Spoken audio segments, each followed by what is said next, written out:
Good evening, everyone, and welcome in to Beyond the Boxscore, our weekly program here on Pulaski Citizen Live, in which we break down all the latest football news from the high school, college, and professional ranks. Of course, I'm your host, Mark Mize, joined by Chris Bledsoe, a much familiar face to Pulaski Citizen Live listeners and viewers. Of course, you've become accustomed the last few years to us broadcasting each Friday night the high school football games themselves, and we're still going to be bringing that coverage to you via our game stories, photography, social media posts, and box scores. When it comes to broadcasting, we're going to actually change it up, and this year do this Thursday evening show at 4 p.m. And the broadcasting for high school football games will go over to WKSR with JP Plant and Chris Bledsoe and a talented team there. So, Chris, tell us a little bit about what y'all have going on this year. We're super excited. It's crazy to think the football's already back on the horizon. High school football are kicking off pretty much everybody Friday night. So it's going to be fun. We're just that close to it now. But JP Plant will be doing your play-by-play. I'll be joining him as your color commentary for Giles County football. There will be radio. There will also be some streaming of some of the away games for Giles County. So we're super excited about that. Colton Trimble and Bo. You said his last name. Kitten Bostater. There we go. We just know him as Bo around the KSR. So we're super excited. Colton and Bo are gonna be taking care of Richland. So they're a familiar group. Colton has had Richland the last couple of years, and Bo was actually with Giles County with KSR last season. So he's gonna go. He's a Richland alumni, so he's getting a chance to go back to his roots. And me and JP will try our best to do justice to the Bobcat faithful. So we're super excited about it. I'll tell you, if there was anyone who could replace the voice of the Bobcats, Wade Neely, I think it's JP Plant. Of course, he's been around here for quite a while, was doing some stuff in Lawrence County before he moved over here to us. He's actually the voice of the Bobcats for the PA announcing for basketball, so you've probably heard him around. But we know that JP, Chris, Colton, and Kenton are going to do a great job there. They have a coaches show as well, and we're going to be partnering with them a little bit, so you'll still get a chance to see Chris from time to time. So we'll be back after this quick commercial break where Chandler and I will be talking about the program and what's to come here on Beyond the Box Score. When it comes to real estate, Haney Realty and Property Management is the team you can trust. Our extensive knowledge of the market and industry allows us to help our clients with any real estate need. We know how to get results. So whether you're looking to buy, sell, or rent, let us put our expertise to work for you. Call us today at 931-347-9150 or visit HaneyRealtyPem.com to learn more. Haney Realty and Property Management, your best friend in real estate. And welcome back into Beyond the Box Score. I'm once again Mark Mize, and joining us this year on the football beat is Chandler Harmon. Great to be here, Mark. Absolutely. So, of course, you probably know Chandler from news coverage. You probably see his face more than you see me and Scott Stewart these days. But he's going to be joining us for football now. He had a chance this past week. I think we attended 3 different scrimmages. Yeah, we were all over the place. And so it was great. You know, we got a chance to see Summertown, which, of course, is in our coverage area now in Main Street. And then, of course, also Richland and Giles County. So I feel like the teams are getting ready and we're one step closer to the start of football season, Chandler. And what an exciting time it is to be getting ready for it, because once we're in there, it's the best part of the season. So it was great to see all the teams, getting ready and wrapping up those preseasons over the past week. Some had some really good games, I think a lot of the coaches know some areas that they need to improve, but overall, I think a lot of them were ready to get going.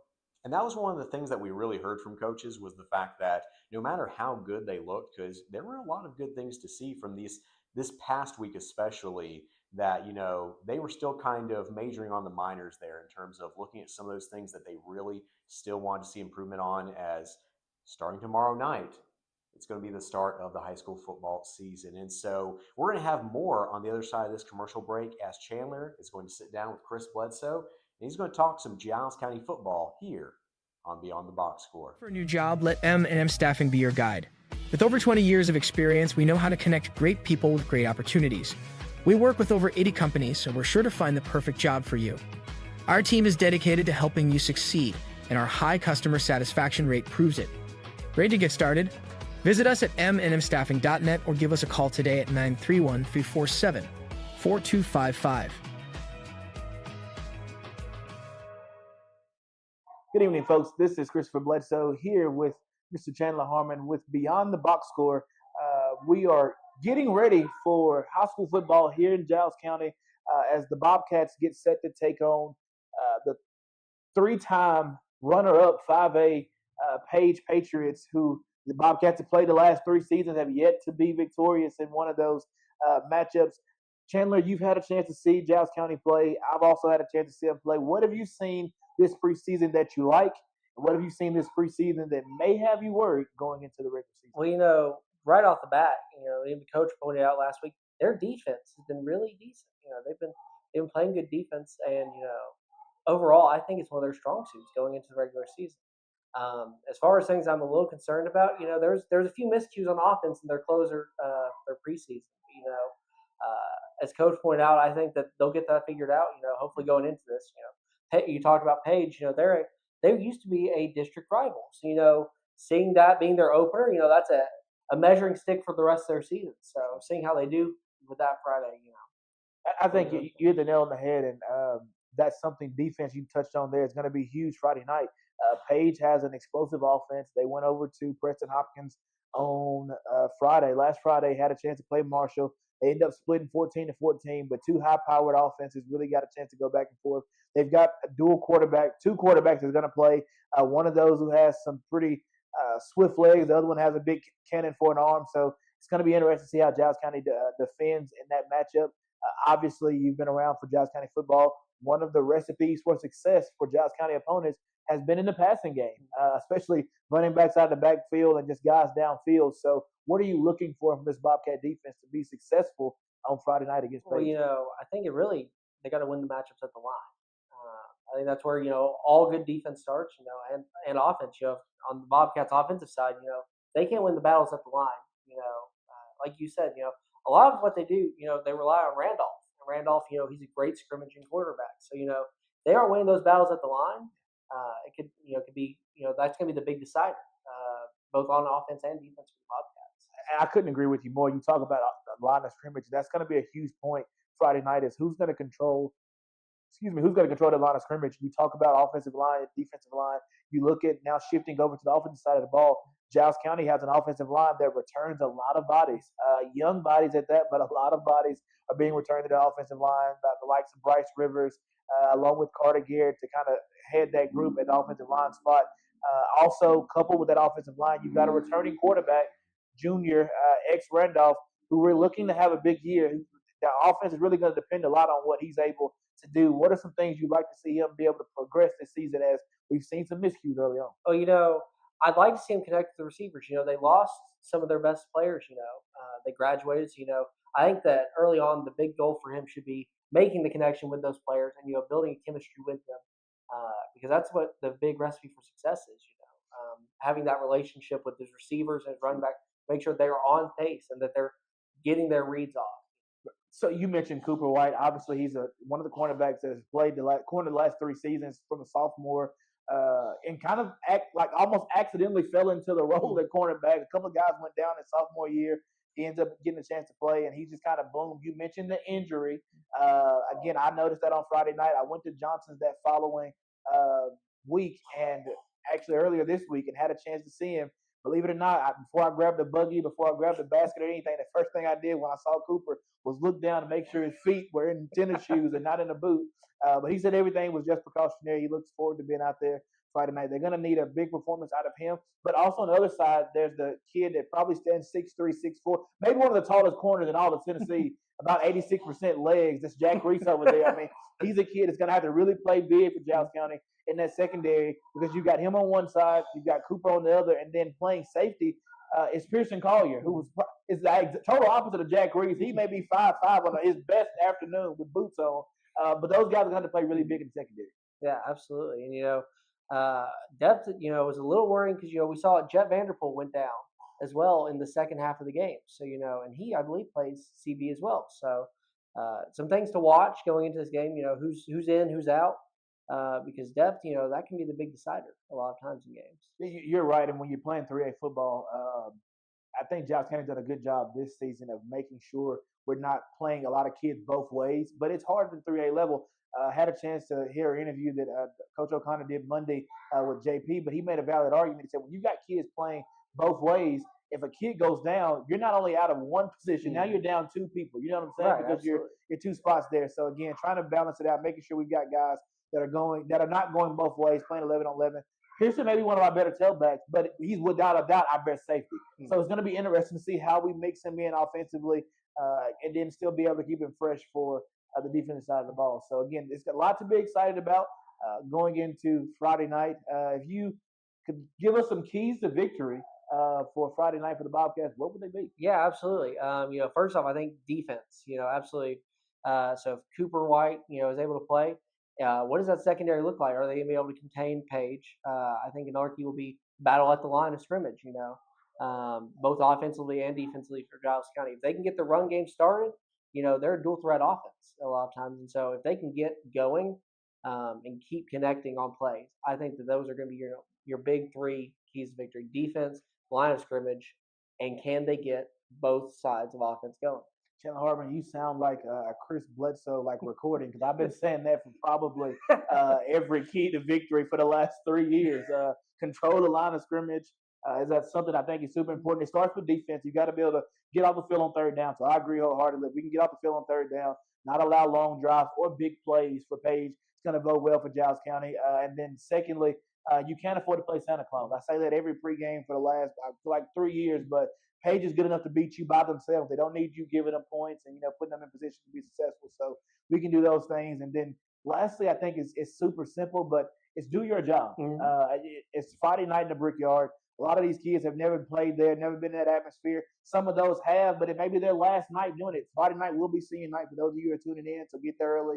We'll recognize all the seniors. But again, for some of those guys, this is the last opening night at the Brickyard. So you got to settle in. You got to do your job, focus on the little things. And if you do that, I think you put yourself in a situation down the stretch to be successful. A lot of people may not remember, but the game over at Page last season was, I'm pretty sure, 7-0 going into halftime. We just couldn't move the football. We couldn't get the ball to the field, but did a decent job of slowing them down.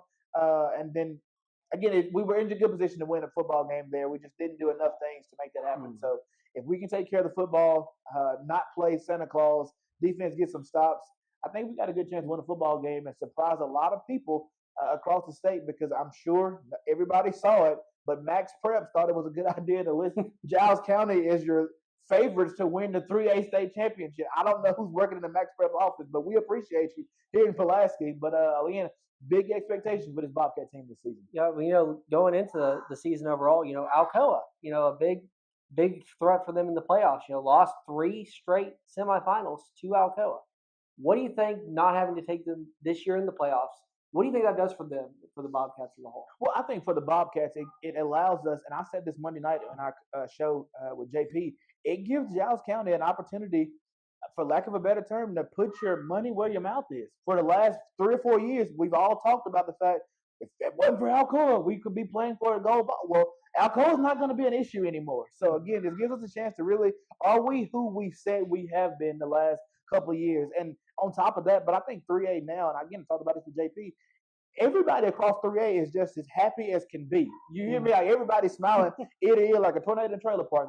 They're literally just overwhelmed with themselves because it's wide open, man. Like, everybody's got a chance. So it's going to be fun to see how they handle that. And we're excited about that. Our thoughts and prayers go to everybody in 4A because they now have to deal with Alcoa, but that's not our problem anymore, right. Chandler. So I think that how we do against Page will be our measuring stick for the rest of the season. If we can come out and win a big game against them, I think that we'll look better on paper as the season goes on. I think it'll be a huge confidence boost. You've got Page, and then right after that, I believe it's Henry County that comes in.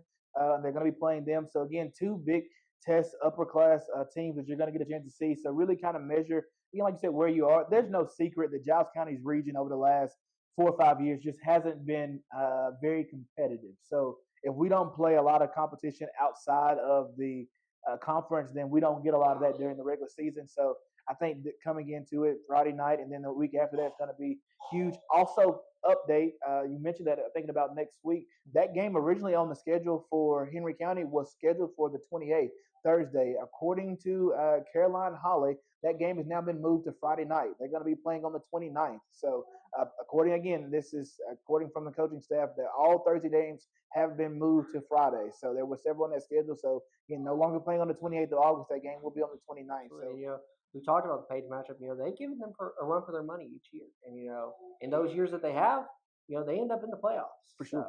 So. And I can go. You talked about earlier, and as far as Page being a region matchup, way back in the yesteryears, as my parents would say, Page was in our district basketball. I remember, and there was never any love lost between Giles and Page. There's been several. The last game we played at Page, that game was a My TV 30 ball game. There was one time My TV 30 came to Pulaski.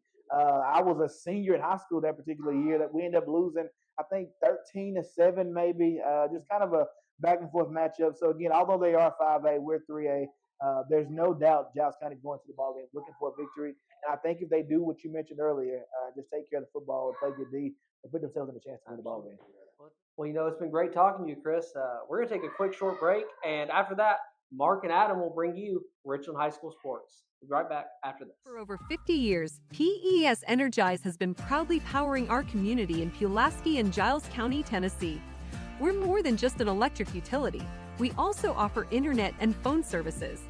Our commitment to our customers and our community is what sets us apart. We're dedicated to providing safe, reliable, and innovative services. At PES Energize, we believe that serving you is a privilege. We're here for all your energy needs. Visit PESEnergize.com. The Department of Pulaski is here to help you save money. Natural gas is safe, efficient, and cost-effective. It's up to 50 to 60% less expensive than electricity for home heating. Plus, it's clean and efficient, so you can feel good about your choice. Call us today for service or visit our website to learn more. Make the switch to natural gas and start saving today. And welcome back into Beyond the Box Score. Thanks to Chris and Chandler for that segment on the Giles County High School football program. Now we're turning the page, looking at Richland, as I'm joined by Adam Hansen. You heard him last year during Beyond the Box Score. Now you get a chance to see him. So Adam, great to have you as always. Mark, it's a pleasure as always. Thank you so much for inviting me out again to talk about these young athletes and these great football teams. Looks to be another exciting season. The boys of fall are here. You finally get to put a face with the voice. I don't know if that's a good thing or a bad thing, but we will find out because it is happening. Absolutely. And so looking at Richland football, of course, a lot of returners from last year. And really, what a time and what a change it is for Richland football compared to about a decade ago.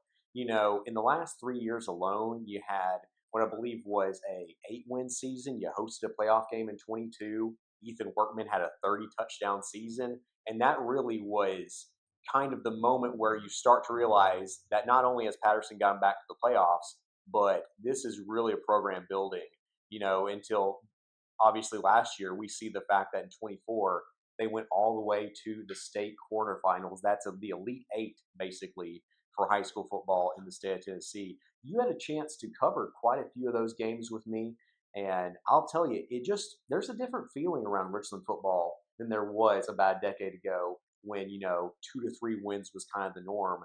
There's an expectation now that this is a team that's going to go multiple rounds into the playoffs. Yeah, and you get that belief system where it's you go into it thinking, we're a good team. We can see it at practice. We can see the development that we're having. We can see what everybody's doing in scrimmages, 7-on-7s, doing practices during the summer. But you really got to go out there and prove it, not only to yourself, but to that. And that's what the Richland Warriors did. 2 years ago, they had that rough year. They had that kind of down year. But last year, they just absolutely dominated. We thought they were going to be a strong team, and we saw that. And not only were they a strong team, they were strong on all 3 phases. And they were also good inside those, like almost digging down to a micro level, how good they were on offense. They could run the ball, they could pass the ball, they could play action, they could do all the things. And then on defense, you really saw them really be able to shut down the run, shut down the pass. And then A.J. Bates in that kicking game, they could basically kick from almost anywhere once you got to the 50-yard line. And he was able to just put punts in certain spots. So when you're winning 2 to 3 of those phases, in the games, it shows what a good team they were. And oftentimes the Raiders were able to win all three phases to really have one of their most productive seasons last year. They were, of course, they went on to win the region championship. They were the number one seed going in the playoffs. They shut out their opponent the first 2 weeks of the playoff. I think it was 37-0 and 42-0. So we're dominant. They met McKenzie, which of course has kind of been a juggernaut in Class A the last few years, and unable to win over there in West Tennessee, but still a great postseason run. Just looking at the team that they have coming back, it's a lot of the same guys you saw last year. First, though, let's start with on offense what they did not return. Now, at quarterback, Blaine Woodard, he was your region MVP, had probably the best passing season in at least 15 to 20 years for the Raiders. But the young guy they have coming up, Gavin Schrader, is just, I'll tell you, a phenom. Already getting some looks from college programs, and he hasn't even had his first regular season snap of his high school career. I think they're really excited about this young man. And, we got to see him in scrimmage, like we were talking about earlier on in the year when we got to actually see him perform. Now, that's not under the Friday night lights at that moment yet, but we were seeing him at a Mount Pleasant scrimmage, first drive of the game, just absolutely throwing bombs on the money, just dimes down the field. Just absolutely showing what type of talent that he is and can be. And it's hard when you lose somebody like Blaine Woodard. I called him the magician. I called him David the Magician Blaine Woodard last year because he was so good with not only passing game, but he was so good on the play action. Like he almost hid the ball and you didn't know if it was a run. It confused us announcing many games, and we had a bird's eye view of the situation. But giving somebody like Gavin to come in shows that arm talent can continue. We have also seen him be extremely mobile in that pocket in those preseason games and be able to kind of get outside the pocket and then use that arm to get downfield. And I imagine he's got some wheels, but as what we've seen so far with him so far this year is his accuracy is paramount. It's you're getting what you're being preached to with Gavin Schrader. You're really seeing that talent when you see it in person. And as a freshman, he may already have more arm talent in terms of pure strength than even Woodard has as a senior. Now, the question is, obviously, you're a 14-year-old starting quarterback in high school football. How are you going to get used to the speed of the high school game? They've been really, really positive on that. Had a lot of 7-on-7s, probably had more 7-on-7s than I think Richland has ever played in an offseason. And so they've done what they can to get him ready for that.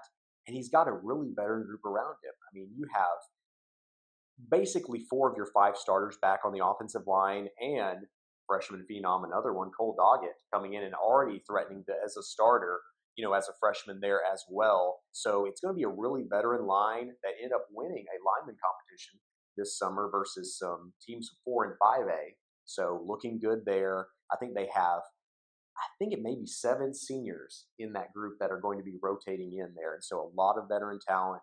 You look at the receiving core, Jake Sands, probably the best receiver for Richland in over 20 years.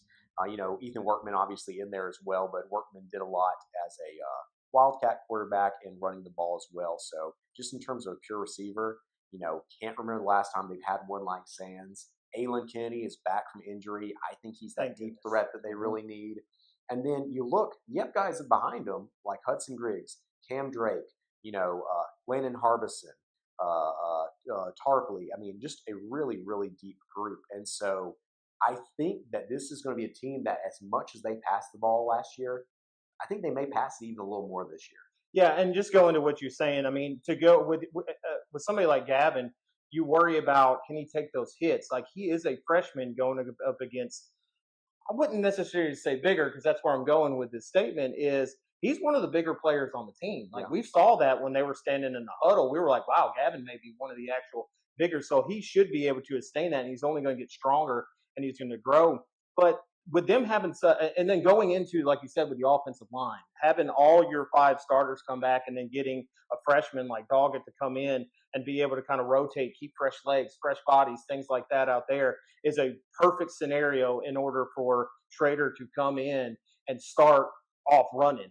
And then you got, with their ability to win and get big leads last year, they allowed the other players to come in, the underclass to come in and get that in-game experience and get those reps that will benefit them. And we've seen that last year when they were able to the sophomores were able to come in.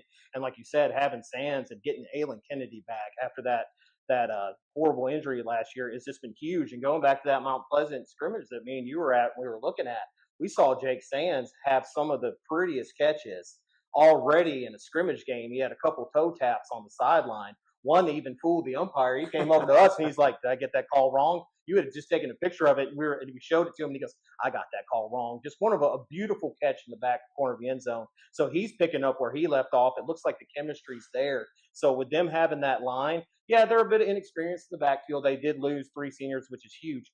But I think having that offensive line, having somebody like Bates back there that's already had that experience running the ball, he did get the load last year when they would get those leads and they'd kind of bring him in.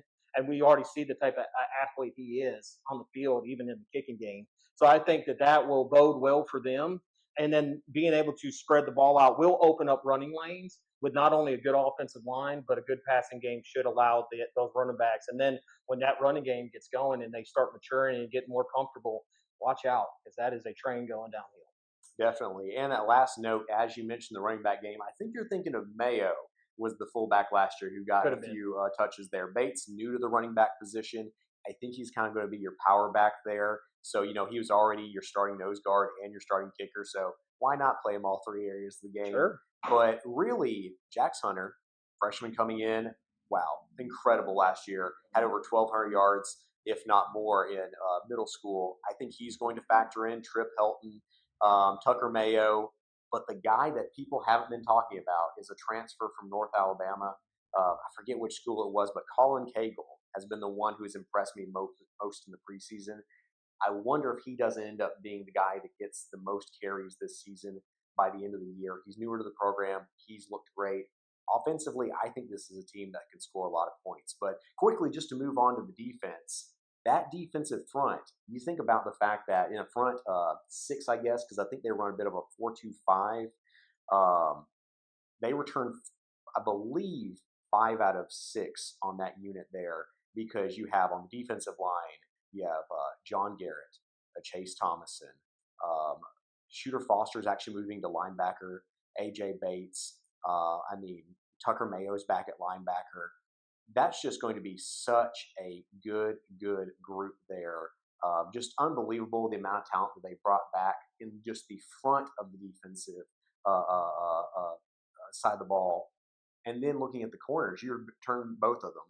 Hudson Griggs and Cam Drake, who I thought really had great seasons in both of their first years as starters.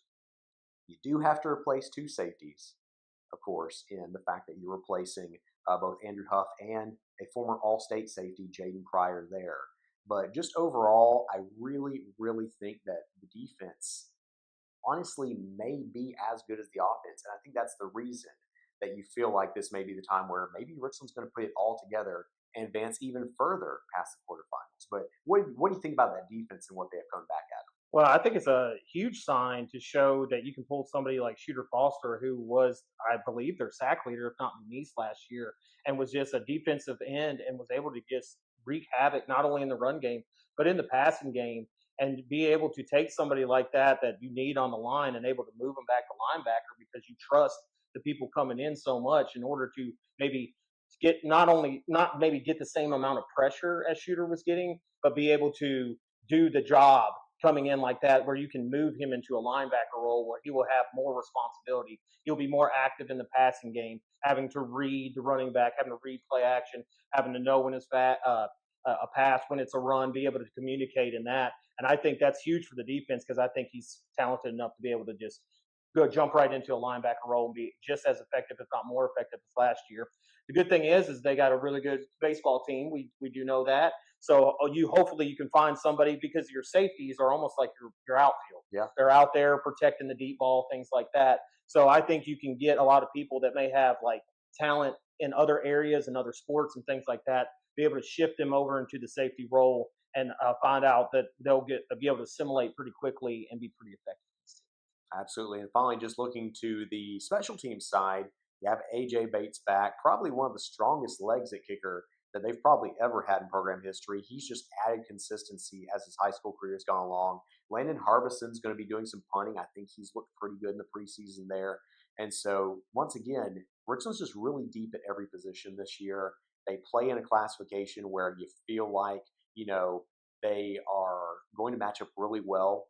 Now, granted, that region now this year, of course, has Eagleville coming back. I think Eagleville's going to be really strong this year, and they add Fayetteville City. And so that'll be an interesting note there, but it really just will be very interesting. So finally, though, before we head over to the college football side, we do have at Wayne County this week. Always a tough road environment for the first game of the season. In recent years, Richland is 2-0 versus Wayne as they won 14-12 2 years ago and then 34-22 last year. That game was also in Waynesboro last year. And so, that's a tough road environment, especially when you have new starters in some key positions at safety, quarterback, and running back. Just how do you feel the guys are going to be able to perform on the road an hour away with a team that is expected to be a playoff contender this year? What's good is it's a mixture of seniors, juniors, people that's been there, and then the freshmen, sophomores that may be getting that experience. So I think that mixture on that team does help with the nerves because you can be as confident as you want. It's the first game of the season. It's the first start for some of these. So I think that first quarter, maybe the first couple of drives, hey, let's not turn the ball over. Let's come out here, be real good in our drives, be real disciplined in our game plan. And once they work those nerves out and they start to really find their rhythm, watch out because that could be. I think it's a great test for the Raiders to start off the season by getting a team that will give you a challenge like that to see kind of where you stand up to start the season. So Raiders will be playing at Wayne County Friday night to start the 2025 season. We'll be back with some college football coverage in just a moment here on Beyond the Box Score. When it comes to insurance, Winterburn and Associates Insurance is the team you can trust. We offer coverage for your home, auto, business, and more. We work hard to find the best policy for you at the best price. Our personalized service means we take the time to understand your needs and make sure you understand your options. We want you to feel confident and secure with your insurance policy. Let us make insurance simple for you. Get a quote today at winterburinsurance.com or call us at 931-363-8638. And welcome back in for our final segment of Beyond the Box Score. We're going to be talking a little college football this week here. And initially, Adam, I have a little bit of a wrench to throw into the system here on this one, which is this isn't what you usually think about when you think about college football. We're talking video games first. Of course, this is the second year that college football, the video game, has come back after NIL basically allowed for that to return. College Football 25, last year's game, was the highest selling sports video game in the history of the United States. And so obviously, I think that suggests that people were ready to see it again. Oh, people were so excited for it. I mean, it wasn't just young kids that you're bringing into the college football game that may have got experience playing Madden and things like that, playing their favorite teams, favorite players. But you have the people that played it, that grew up with it years, a decade ago, before they had a chance to do it. So it was getting them back into it and seeing the fanfare, the college football game. That's what the pageantry of college, and it just screams on the screen. And so it gets them experience into that game. So if it was like little kids that all played Madden, there's none of that in any of the Madden games. There's none of that. It's just, what do I do in the next game? I got Ultimate Team, blah, blah, blah, blah, blah. I don't want to go into the minutia of it. But then you play college and you see the thing, because college football is almost like a religion to some people. It's like they live and they breathe college football. So putting that excitement back into video games that is no longer something taboo, it's something that everybody does all the time. It's one of the biggest things on the planet. It was not only huge for the actual gaming industry itself and the companies that make those, but it was big for bringing that exposure to maybe a new group of kids and to be making college football even more popular. And that's kind of the point I wanted to ask you about was, Force 25 broke all the records because, of course, since the O'Bannon case, they couldn't make those games after it was basically determined that was a violation of, these athletes' name and likeness, to use them without, of course, them having been compensated. This year, though, even in the second year back, sold 2 million copies in the first week. Do you think that kind of hypes people up a little bit more and builds a little more momentum for the college football season now that in July, everyone gets their hands on the copy of the newest college football game and get a chance to play some of their favorite players a month early? Yeah, absolutely. And, say what you will about the NIL deal, what it did was bring college football back to video games because, like you were saying back in the days, even though they wouldn't put the name of the player in there, you'd play as the Florida Gators and it'd be a left-handed quarterback with the number 12. and he had like a number 90. He was 99 overall. So you knew right then and there, oh, that's Tim Tebow. So that's kind of how all that stuff started. But yeah, what it does is it gives you a little bit of taste. You go throughout the entire summer, and you kind of get bored playing that. You get the teams. You go do all the things that you need to do inside the video game, and then you get that excitement building up. Oh, the new college football is going to come out. You go, you buy it, and you get that taste of college football. And then as you play it for the 2-3 weeks before the season starts, it just makes you hungrier to then watch college football again. So I think that it's huge for the sport. I think that it does so much, and it was missing, and so many people missed it. And I think that was evidence in the sales numbers. Definitely. And so one more thing that helps us get ready for college football season is the preseason polls, which of course, a lot of people don't even like the fact that there are preseason polls since you haven't had a chance to see any teams on the field yet with their newest installment, newest additions of all these players, especially now in the transfer portal era. But I initially wanted to get your take. The polls came out.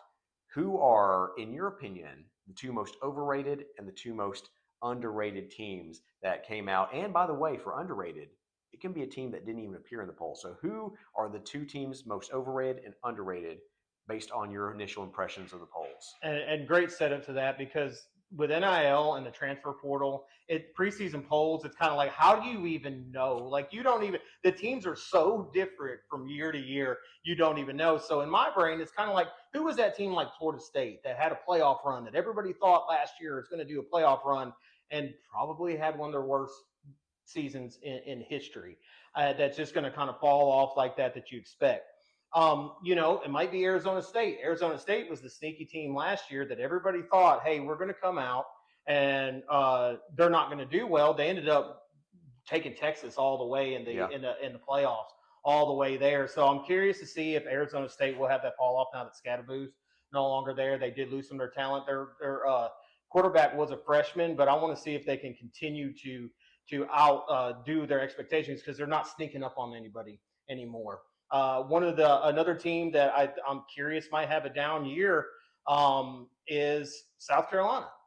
They really showed out last year. I actually think they're going to be one of the teams that's going to surprise people this year, but it could easily be one of those things because they have a very tough schedule, being the SEC, being Sellers being still younger. They're expecting him to have a massive jump, but he also is going to have to carry the team. So if he's not quite there ready yet, especially early, they might lose some games that ends up kind of putting them in that I was expecting this team to do way better, maybe have a shot at the playoffs, and didn't make it. As for teams that are kind of underrated that might perform, I'm going to throw a crazy one at you. I might sound absolutely crazy for saying this, but I think people are sleeping on Alabama. I know that sounds the nuts, number 18, everybody, folks. that in the preseason polls, but ever since Dabo and Saban left there, nobody really thought they almost snuck into the playoffs last year. Everybody was like, they didn't even deserve to be there. And frankly, I mean, they kind of didn't, and they did lose like Milroe, and they lose all these people, but they had such a strong recruiting class. They have all these returning people. Jam Miller, you got the Williams kid for wide receiver out there that was just 18 years old last year. So I think that they could surprise the SEC, because the SEC is extremely tough. As for another team, if Arizona State's going to have that kind of down year or things like that, so who in the Big 12 could step up? Will it be somebody like Kansas State that came out last year? Could it be Buffalo? I don't know. I think Buffalo is in for a tough time because they lost their two most popular players, and they didn't necessarily improve their line either. I assume you're referring to Colorado Buffaloes. Yes, Colorado Gotcha. Buffaloes. Yeah, the Colorado Buffaloes, not the Buffalo Bills. Yeah, I was like, I don't think it's probably the Buffalo Bulls. No. But yeah, so what about you? Who do you think? So it's fascinating that one of the teams you had as most overrated is one of the teams I have as the most underrated. I've got South Carolina for underrated. Yeah, I can agree with you on that. I'll be honest, they're probably 2 plays away from the playoffs last year. You have to think versus LSU, they had a couple bad breaks. I really think the referees kind of had a few bad calls that were really momentum changing calls in that game.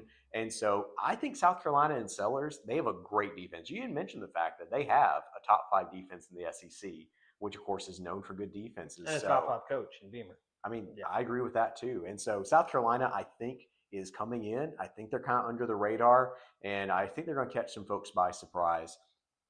I'm going to say, and this is a surprising one, and it's not one that local fans are going to like, I'm going to say Ole Miss and Lane Kiffin. You see them come in, they lost so much, they basically have tried to buy a team again. And last year you saw that it both did and didn't work. It didn't work because it didn't get them to the playoffs, but it did work because they were incredibly competitive. I think Simmons is a backup quarterback last year, was really good when we had a chance to see him. I think he's going to be great this year, in replacing Jackson Dart. And I think they've got some really good talent coming in. They actually poached probably what was going to be Missouri's best running back this year, Keywan Lacey. I think he's going to be good.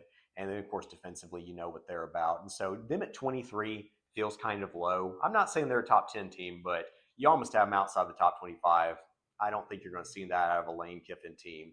When it comes to the overrated teams, it's so hard not to count Penn State at number 2 as potentially being overrated. I'm not sure they're the best team in the Big Ten, to be honest with you.